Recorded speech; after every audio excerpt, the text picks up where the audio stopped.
Alhamdulillah, Alhamdulillahi kafa, wassalatu wassalamu ala Sayyidina Muhammadin al-Mustafa. Wa ashhadu an la ilaha illallah wahdahu la sharika lah, wa ashhadu anna Muhammadan abduhu wa rasuluh. Allahumma salli ala Sayyidina Muhammad wa ala ali Muhammad, كما صليت على إبراهيم وعلى آل إبراهيم إنك حميد مجيد. أما بعد فأعوذ بالله من الشيطان الرجيم. بسم الله الرحمن الرحيم. يا أيها الذين آمنوا اتقوا الله ولتنظر نفس ما قدمت لغد واتقوا الله إن الله خبير بما تعملون. صدق الله العلي العظيم وصدقه النبي الكريم ونحن على ذلك من الشاهدين والشاكرين والحمد لله رب العالمين. Dear brothers and sisters and young Muslims, the ayah from the Quran which I recited as a guide for this khutbah translates as such: O believers, be mindful of Allah subhanahu wa ta'ala, and each one of you, each one of us must consider, must think, must ponder upon what are they doing for tomorrow. And be fearful of Allah, adopt taqwa. Indeed, He is fully aware of each and everything which you do. It is, although I have spoken in this masjid 20 years ago, but this is the first time I'm giving khutbah, so I would like to start by saying, may Allah bless each one of you who have contributed to strengthening this masjid. And may Allah continue to bless you in this world and in hereafter. And may you continue to grow. Beautiful faces who could do anything else, but they decided to come to masjid.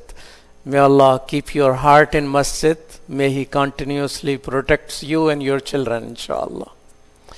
And it's also a joy to see some children in the masjid, thanks to Muslim school next door, I guess. Many times I give khutbah. It's extremely rare to find even handful of children. Most of the time when I'm giving khutbah, 1,000 people or so congregations, there will be about 4 or 5 children. That's it. And so it's extra pleasure to be able to talk to children, because Allah is asking us to think of the future. What are you doing for tomorrow? And by seeing children, I feel there is a more relevancy to what I am about to share with you. Muslims are the youngest community in America. A Gallup poll surveys America every day. And Gallup is run by practicing Christian people. And they decided we need to study Muslims, so they established a center.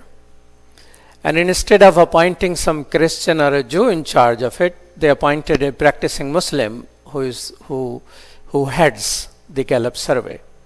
Her first report, she took all 2 years worth of survey, which are done every day, more than 500 surveys of America, and divided results by faith community. This is the first time ever done something like that in America. And one thing we found out through that is that Muslims are the youngest community in America. We have more young people, more people in college, more unmarried because of the same reason that they are young. So it's a community of young people. Young people to me is future, bright future, inshallah, with our efforts and dua. But unfortunately, the whole generation of Muslims in America is being raised most of the time without any benefit of Jummah khutbah or any system. So where are these children?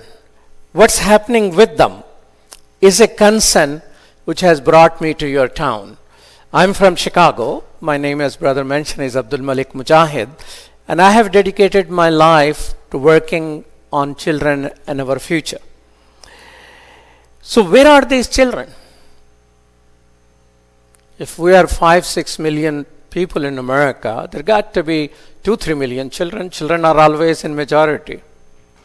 As 2 parents have 3 children, 5 children or something like that, so they're always larger in number. Where are they? If they are not in Jummah khutbah, maybe they are in a school. Yes, some of them are. Muslim school and Islamic weekend school, altogether I would say about 10% maximum. All the Muslim schools and weekend school put together, not more than 10%. Where are the rest of the children? In the Jewish community, 80% of all Jewish children acquired the knowledge about Judaism and all that. Not all of them practice, but they make sure that children learn those things. Maybe parents are teaching them if they are not in masjid, not in Islamic schools. Maybe not. If you're like typical parents in America, parents, even scholars say, do not spend more than an hour a week talking to their children. This is not talking, hey, don't do this, do that, and you open this, give me water. This is not talking. Talking means that you have some communication, you're listening, and when you're talking, your children are listening, discussing a topic. That doesn't quite take place. So it's highly unlikely that all the parents not coming to masjid, children not coming to masjid, they're making sure they learn about Islam and everything. So if children are not in masjid, not more than 10% are in Islamic schools and the weekend Islamic school, where are they? How are they learning about Islam? Where are they finding out answers to the questions which they might face? And in this environment of Islamophobia, television and internet and everywhere they get questions and questions and questions. And by the way, they also get answers, but these are not the answers which you would like to hear. Just try yourself. When you are sitting on a computer, just Google Rasulullah sallallahu alaihi wasallam's name, or the hot topic Sharia. Just type Sharia and see the articles. Then switch to images, see what type of horrible images they are showing about something which is so beautiful, which you practice all day long in your life. We're practicing right now in Salatul Jummah. So if Imam is not accessible, if teachers are not available, Muslim teachers, and if parents do not have a whole lot of time, who is teaching them about Islam, about our future, a bright future, inshallah, in America for Islam? Who is telling them about it? Unfortunately, one sheikh who does not give khutbah, and that is Sheikh Google. And you search and find out what type of misinformation is available. And our children, 90% of them away from masjid, away from Islamic schools, and parents do not have time for them. They're just learning. So they're getting as confused, as worried as probably our neighbors. Immediately after 9/11, a survey was done by ABC News and some other organizations together. And they found out almost 60%, 59% of all Americans have positive opinion of Islam and Muslims. That's the sense of fairness among our neighbors. All of us saw those buildings going down, some Muslims were blamed, and all the horrible things. 60% almost people say they have positive opinion of Islam and Muslims. Now, recent surveys, half of those people are lost. 100 million people more have negative opinion of Islam and Muslim, only 30% are positive. So whatever is out there has an impact for our neighbors. It also has impact directly on our children. And the result is very bad. They are facing tremendous amount of challenges. And this is the research, what we have done, along with 400 teachers and 900 students and survey organizations and whatnot. And based on that, we have come up with 6-point strategies. What Muslims in America need to do to safeguard their future, take command of their own future, but taking command of their children. If they are not in masjid, if they are not in a school, what else can you do? How you can reach them? And this is going to be the topic this Sunday evening when in Knott's Hotel we have Secretary General of ISNA, who is a big educator himself, a national leader, CARE president, and myself will be making presentation to the community that while Masjid Alhamdulillah brings people for Salat, may Allah have our Masjid continue to grow. Say Ameen, inshallah.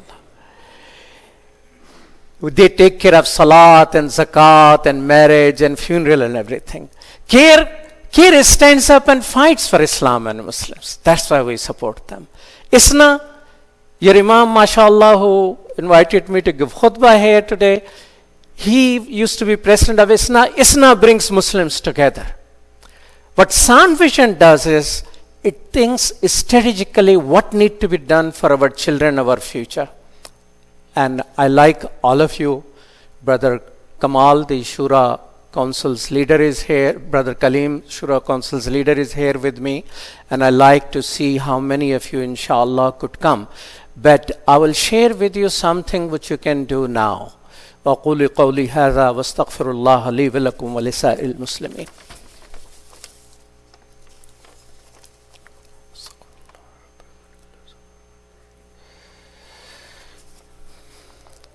Alhamdulillah, alhamdulillah alladhi kafa, wa salatu wa salamu ala Sayyidina Muhammadin al-Mustafa. Young people, dear brothers and sisters, may Allah keep you strong, inshallah. But it's not easy to be a young Muslim today. Zogby International did a survey and they found 75% of young people, young Muslims, said that they have been personally discriminated against. Sometimes adults busy in their jobs and all that, they don't get it as much. 75%.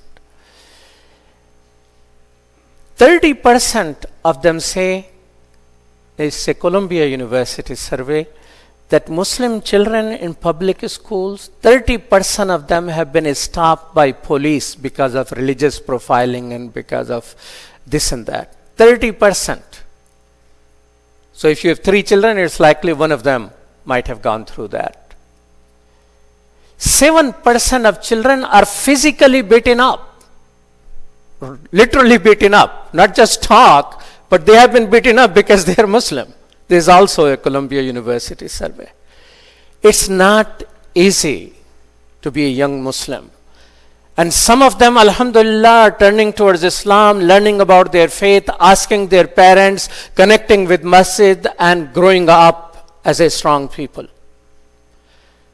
Not everyone is that strong. About 28% children hide their name, Muslim name, and like to say some other name which may to get by, to avoid the pressure. Some of them unfortunately are leaving Islam as well. One Christian missionary school, just one, they wanted me to come and give a class about Islam. When I learned more, 18 former Muslim children are being trained to become Christian missionaries in that particular school, just in one school. So, in colleges, according to College Campus Survey, about 46% youth, 18 to 28-year-old, drink alcohol and whatnot, and 16% are in heavy drinking. It's not easy being a young Muslim, but with our help, inshallah, And with the message of mercy from Allah subhanahu wa ta'ala, we keep saying Ar-Rahman Ar-Rahim, Bismillah Ar-Rahman Ar-Rahim, Alhamdulillahi Rabbil Alameen, Ar-Rahman Ar-Rahim.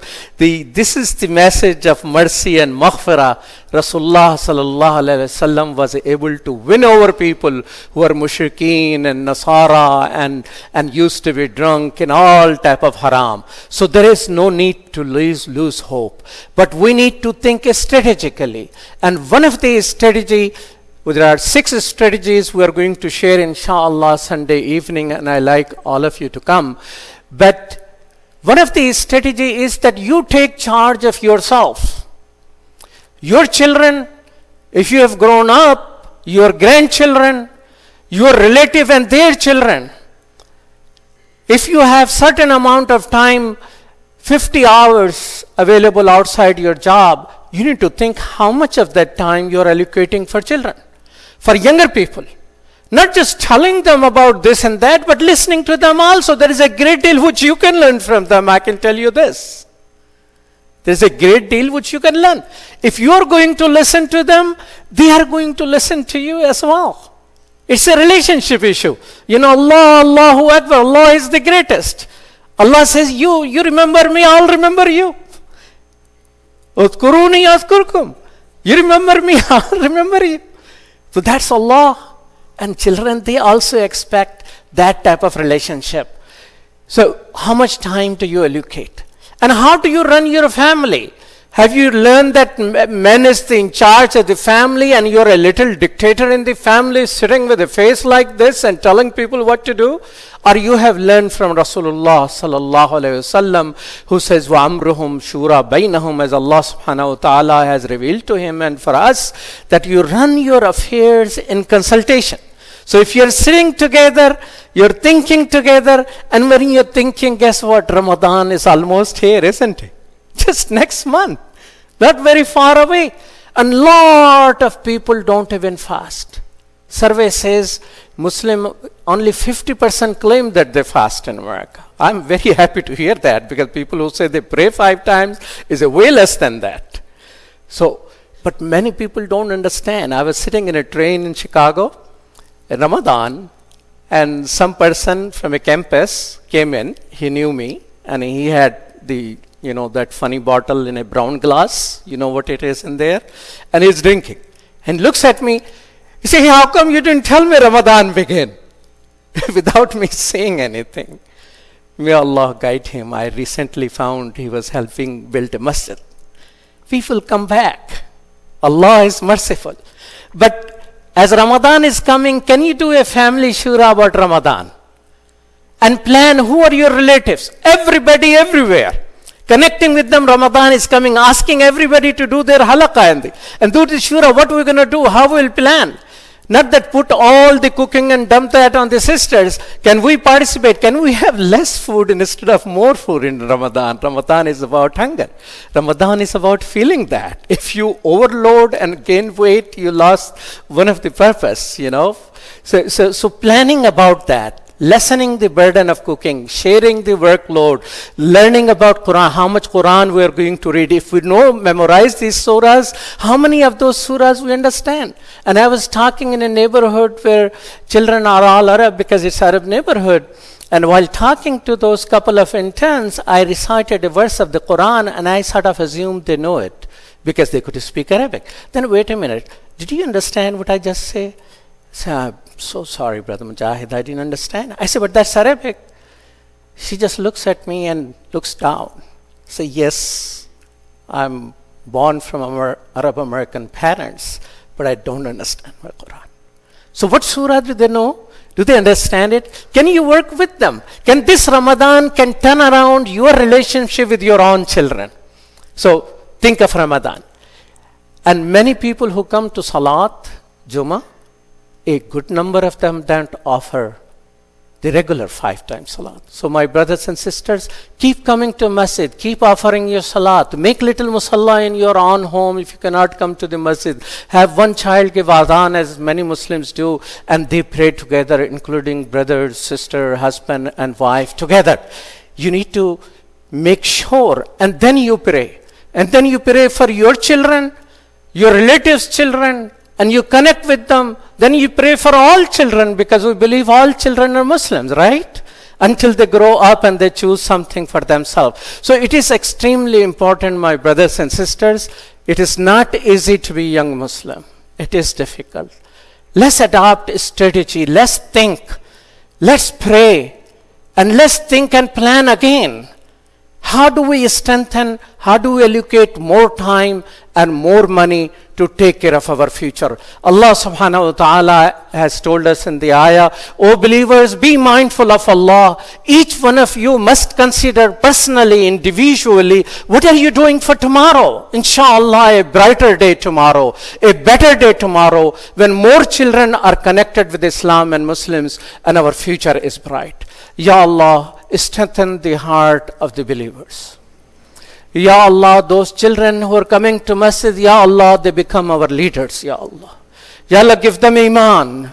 Give them the beauty of character that the words and deeds go together. Ya Allah, those who are praying here, Ya Allah, give them tawfiq to offer 5 times salat. Ya Allah, give us life that we reach Ramadan, inshallah. And when we reach Ramadan, give us tawfiq that our family come together and our children learn and grow from there. Allahumma rabbana arina al-haqqa haqqan warzuqna ittaba'ah wa arina al-batila batilan warzuqna ijtinabah. Inna Allah ya'muru bil adli wal ihsan wa ita'i dhil qurba wa yanha 'anil fahsha'i wal munkari wal baghi ya'izukum la'allakum tadhakkarun. Udhkurullaha yadhkurkum. Remember him, he will remember you. Aqim as-salat.